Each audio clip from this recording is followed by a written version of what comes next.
লোভ এমনই একটি খারাপ জিনিস যা মানুষের জীবনকে এলোমেলো করে দেয়, মানুষের জীবনের সুখ শান্তি নষ্ট করে দেয়।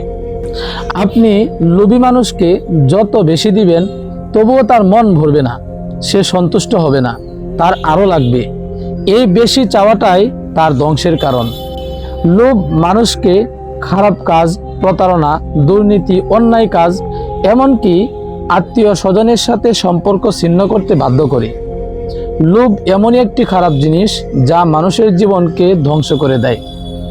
হাদিসে রাসূল সাল্লাল্লাহু আলাইহি ওয়াসাল্লাম বলেছেন, দুটি ক্ষুধার্ত নেকড়ে বাঘ ছাগলের পালের মধ্যে ছেড়ে দিলে যতটুকু ক্ষতি করবে, মর্যাদা এবং সম্পদের লোভ মানুষের ঈমান আমলকে তার চেয়েও বেশি ক্ষতি করবে।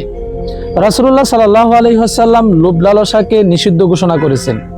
তিনি বলেছেন, তোমরা লোভ লালসা থেকে বেঁচে থাকো, কেননা এই লোভ লালসা তোমাদের পূর্ববর্তীদেরকে ধ্বংস করেছে এবং পরস্পরকে রক্তপাত ঘটানোর ব্যাপারে উস্কিয়ে দিয়েছে।